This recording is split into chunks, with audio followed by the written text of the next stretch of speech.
สวัสดีพ่อแม่พี่น้องพ้องปายเบิดซุคนเนาะมื้อนี้ก็มาพ้อกับเบาภูมิ Official คือเก่าเนาะสำหรับมื้อนี้เนาะเบาภูมิก็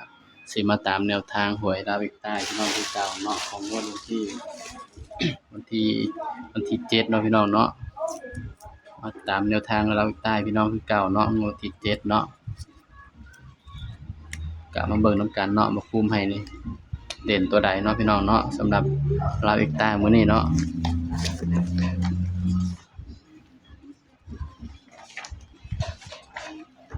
นี่เนาะพี่น้องสำหรับตัวเด่นเนาะนะ5 6 7เนาะบ่ภูมิให้เด่น5 6 7เนาะพี่น้องเนาะบัดนี้วงกลมมันออกเนาะ4 9 4ข้างล่าง95พี่น้องเอ้ยเสียดายบ่ภูมิบ่ได้ไปจับสูตรนั้นเนาะมาจับสูตรเครื่องบินเนี่ย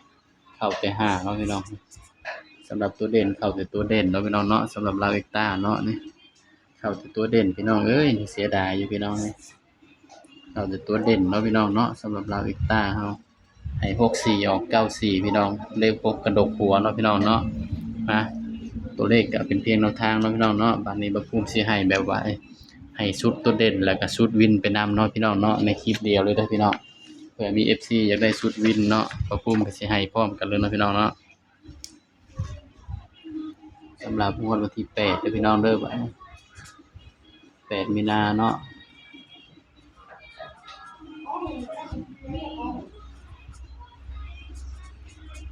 สำหรับลาวเอ็กต้าเด้อพี่น้องเด้อ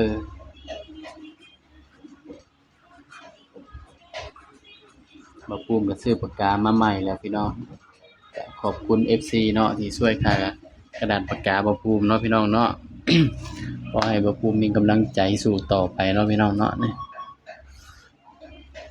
ฝนตกพี่น้องเอ้ยสมุทรปราการฝนตกพี่น้องนะมาเบิ่งตัวเด่นนำกันเนาะกับบนล่างคือเก่าเด้อพี่น้อง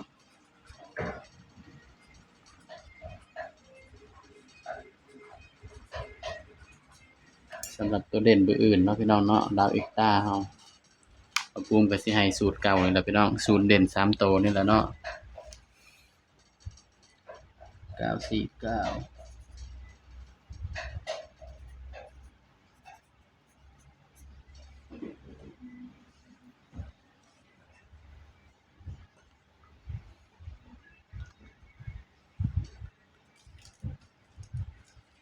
สำหรับเด่นตัวอื่นเด้อพี่น้องเด้อดาวเอ็กต้าเนาะเด่นตัวอื่นบ่ภูมิให้เด่นไปที่2 3 4เด่น2 3 4เนาะพี่น้องเนาะนี่สำหรับชุดตัวเด่นเนาะพี่น้องเนาะนี่เดี๋ยวบ่ภูมิให้ชุดตัวเด่นแล้วบ่ภูมิก็สิให้ชุดวินนำเนาะพี่น้องเนาะให้ไปพร้อมกันเด้อพี่น้องเนาะในคลิปเดียวเนาะชุดเด่นกับชุดตัววินเนาะพี่น้องก็มาจับคู่นำบ่ภูมิบัดนี้พี่น้องสำหรับแนวทางเนาะหวยลาวเอ็กต้าเนาะงวดวันที่8เด้อพี่น้องเด้อบัดนี้สำหรับลาวเอ็กต้าเนาะงวดวันที่8เนาะพี่น้องเนาะก็มาจับคู่นำกันเลยพี่น้อง3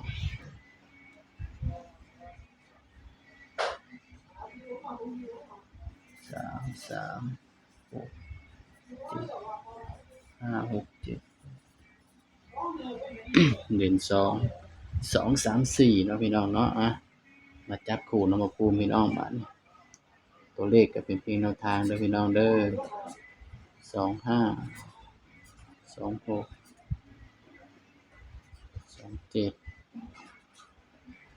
27 35 6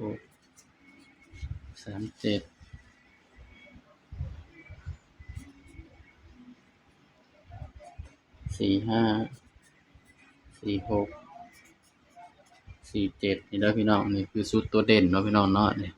บ่ภูมิก็สิให้ตามสูตรนี่เนาะชุดตัวเด่นก็ได้อยู่9คู่เนาะพี่น้องเนาะสำหรับตัวเด่นเบอร์อื่นเนาะบ่ภูมิให้เด่นไปที่3เด่น3กับ4เด้อพี่น้องเด้อนี่เนาะคือชุดตัวเด่นเนาะพี่น้องเนาะใครมักก็แคปหน้าจอไว้เด้อพี่น้องเด้อสำหรับชุดตัวเด่นเนาะบัดนี้ก็ไปตามชุดวินนำบ่ภูมิต่อเนาะพี่น้องเนาะบัดนี้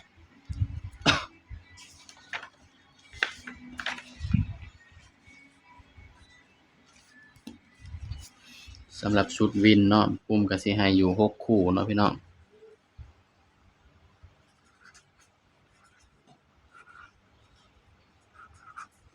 นี่คือชุดวินเด้อพี่น้องเด้อนี่สำหรับชุดวินเนาะมันออก949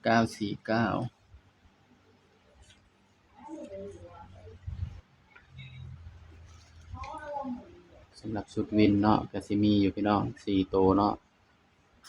1 4 5 6เด้อพี่น้องนี่คือชุดวินเนาะนี่คือชุดวินเด้อพี่น้องเด้อนี่ชุดวินเนาะของลาวเอ็กต้าเนาะพี่น้องชุด3ตัวพี่น้องตัดออกมาจากชุดวินเนาะ145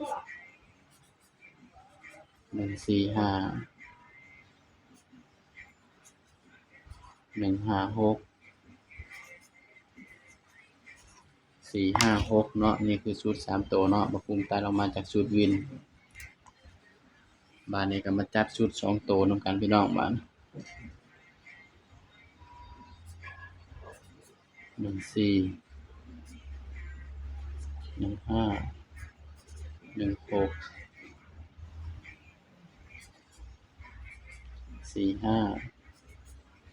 46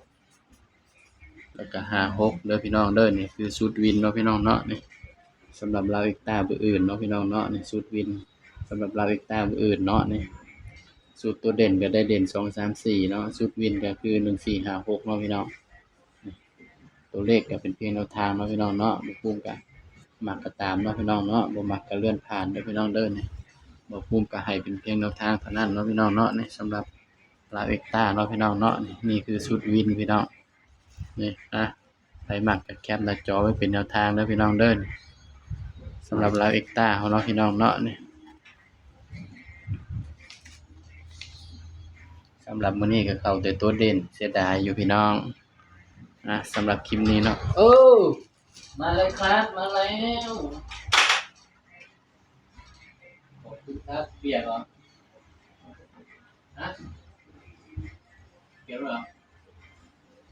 ไม่เห็นเหรอแกงอะไรร้านอาทิตย์อยู่